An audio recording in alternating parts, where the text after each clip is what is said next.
Okay, now that we've established that I'm audible, it's time for today's video.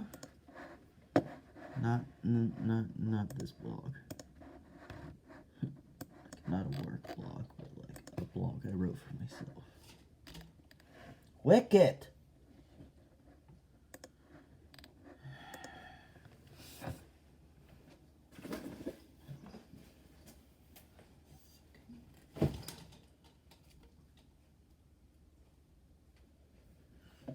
I have to keep putting up impromptu shields and baby gates so that my dogs can't look outside and bark at everything.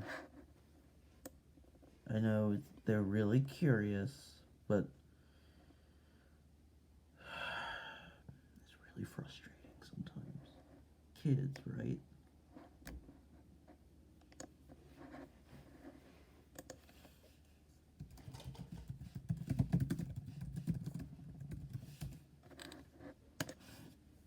Wicket, cut it out.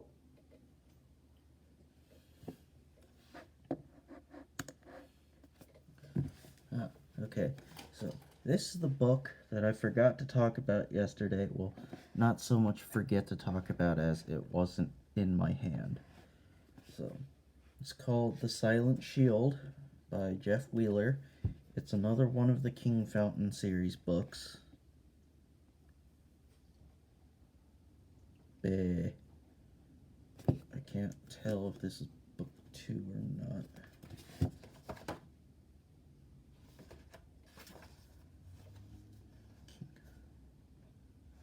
Oh, it's not a trilogy. It's apparently an actual series. Silent Shield comes before Forsaken Throne.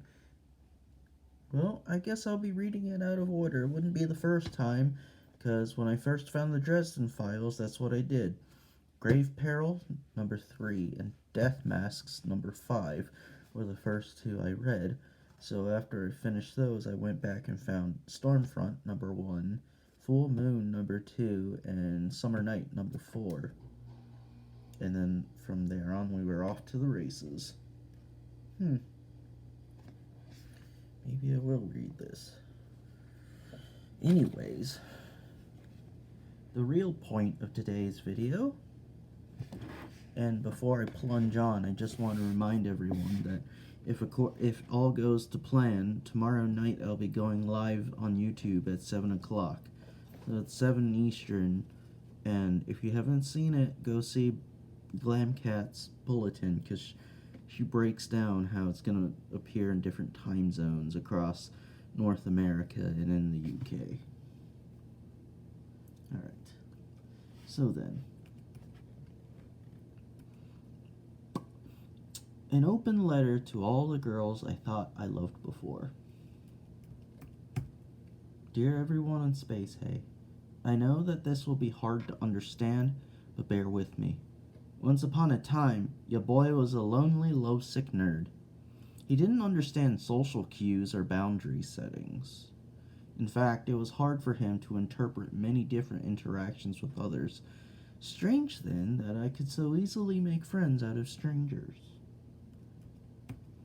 And this isn't something I wrote in the blog itself, but I do think that I'm somewhere on the autism spectrum, maybe a touch of Asperger's, but I have to get diagnosed officially because my psychiatrist isn't trained to do that. He just dispenses me the meds I need.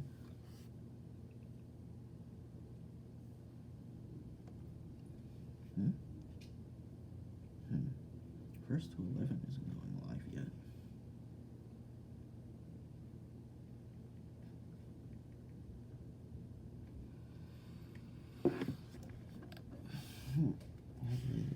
So, alright, that's the first paragraph. But yeah, I'm on the spectrum somewhere. I'm not entirely sure why, but it would explain, well, probably would contribute to dyspraxia and some of the other cognitive and neurological deficiencies I found I have. Oh, that reminds me. Here's my water cup. It's a scared-looking taco, and it says, "Every now and then I fall apart." Mood.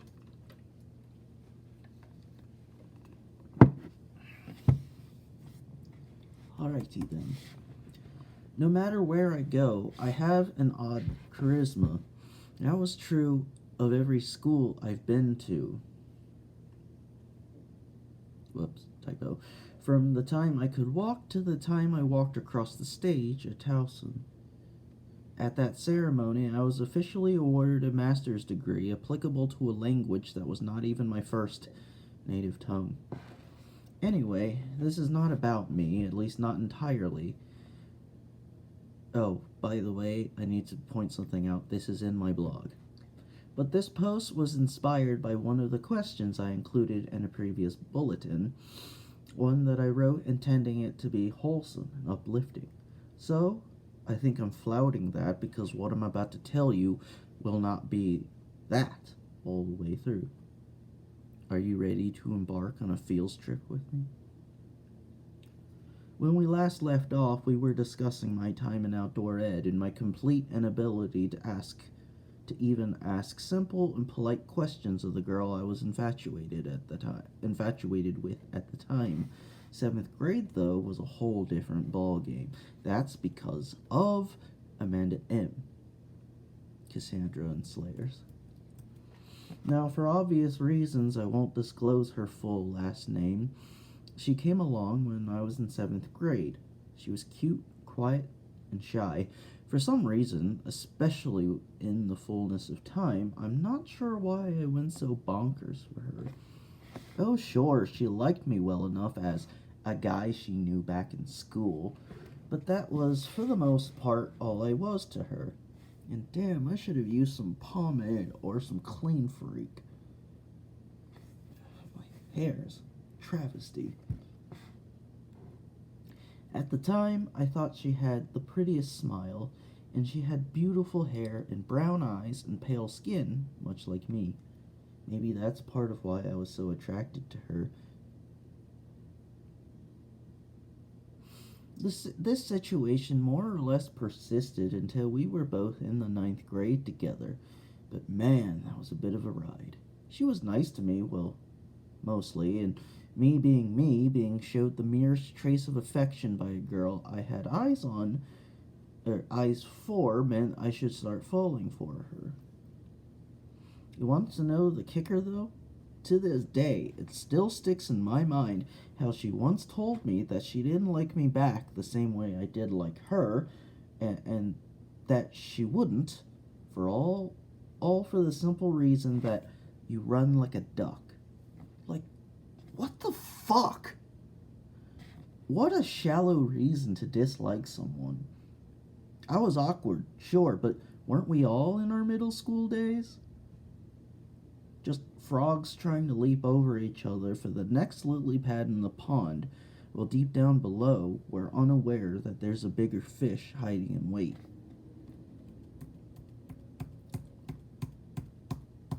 Part 2. Catherine, Cat, and Slayers. Okay, so that last line felt like a good place to jump to another person.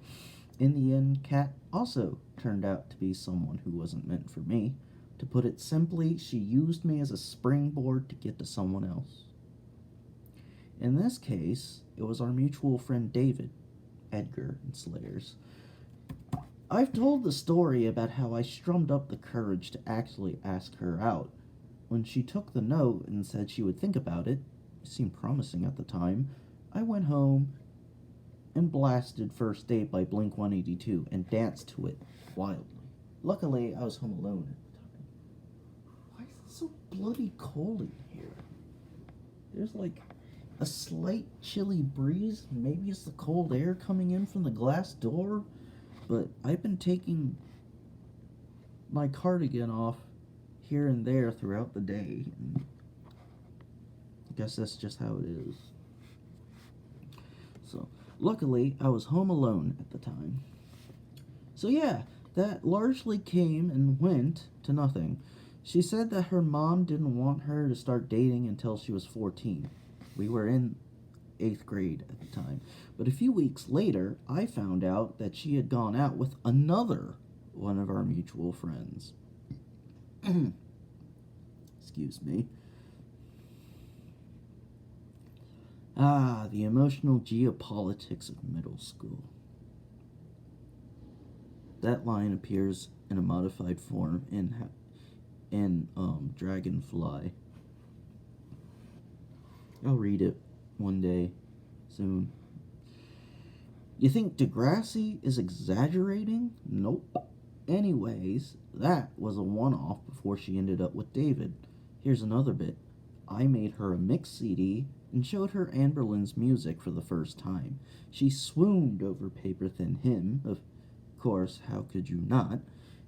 Things went south, as they typically do, because of what I did. That friendly kiss on the cheek was a capital idea, weren't it? Part 3. Shannon. Shanna and Slayers. Really creative, I know. Story of my freaking life. Cute blonde who was a sweet cheerleader type. I can't remember how long it took me to ask her for her AIM screen name. Was it that, or was it something else? It's been too long. Thinking about it again, maybe it was her email address? I don't think I want to remember. Anyway, are you sensing a pattern here?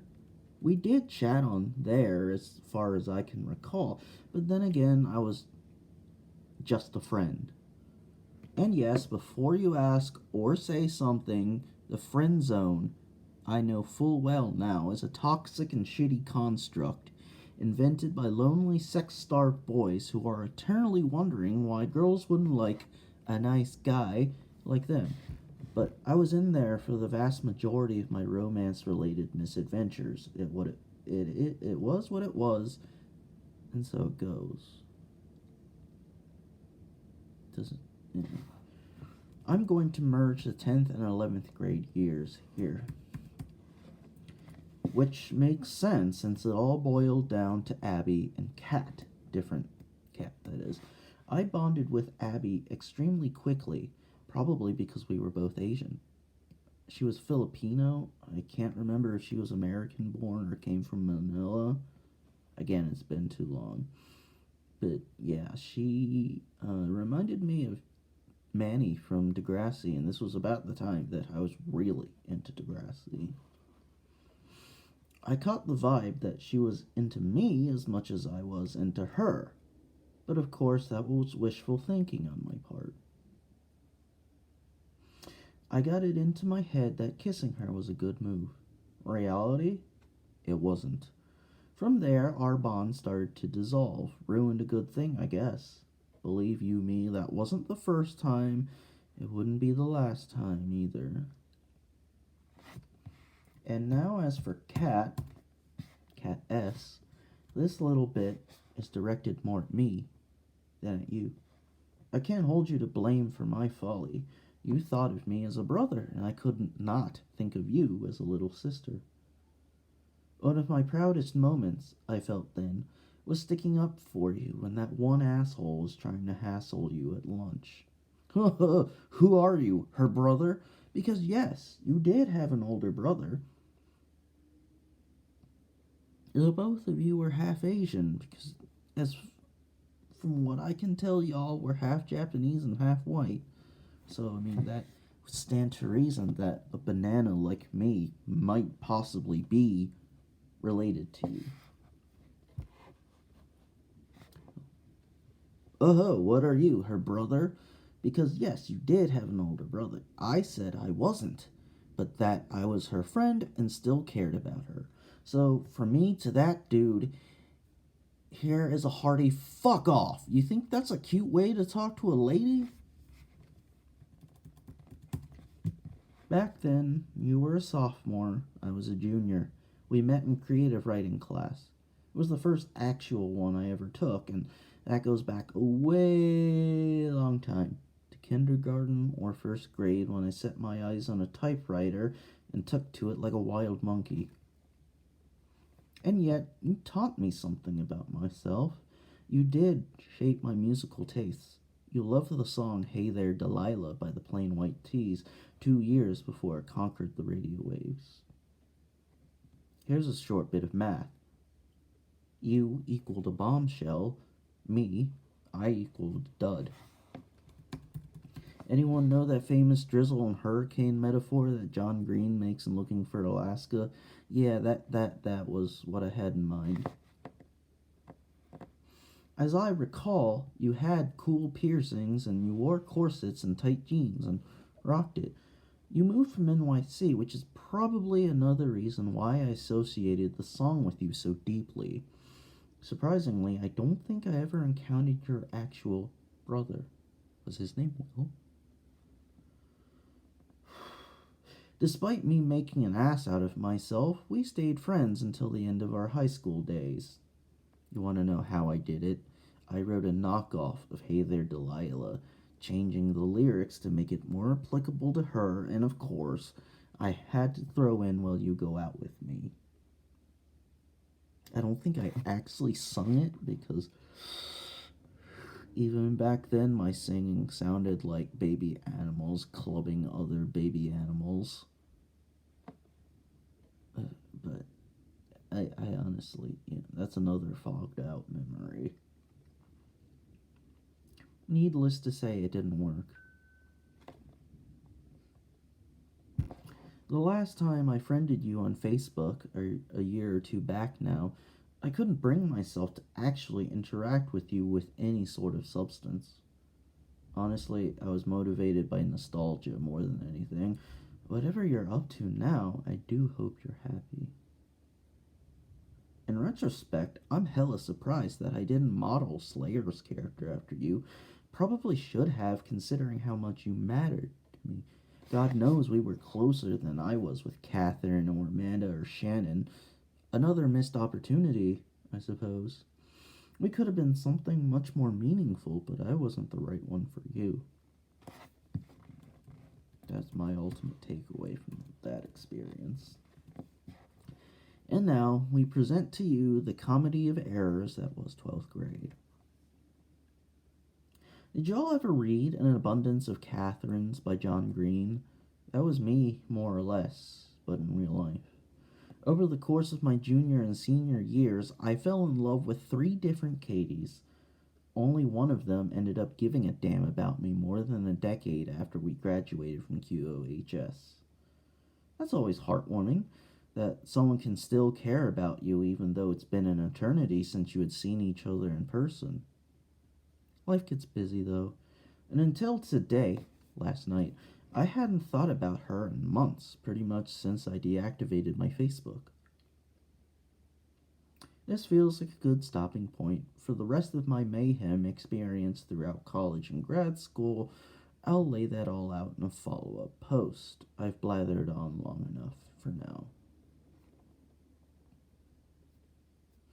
Oh, just as a postscript, I guess this is more or less a dishonorable mention.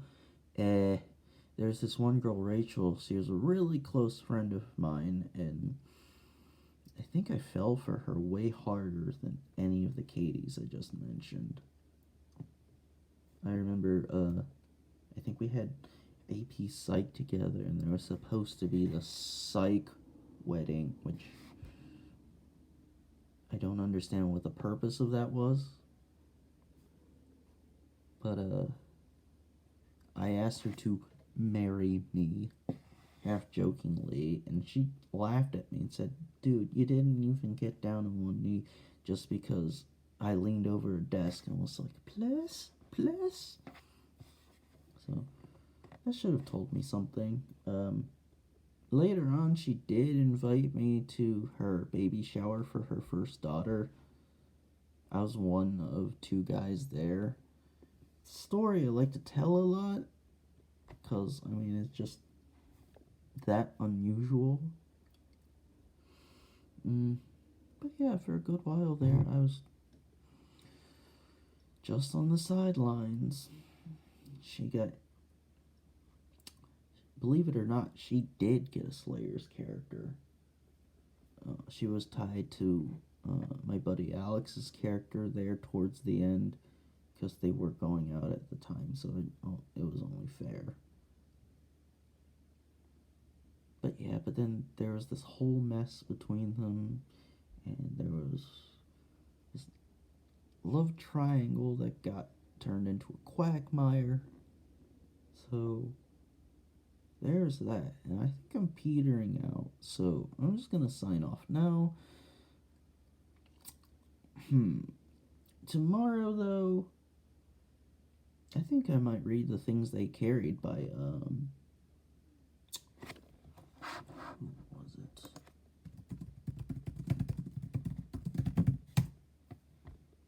Tim O'Brien. That's it.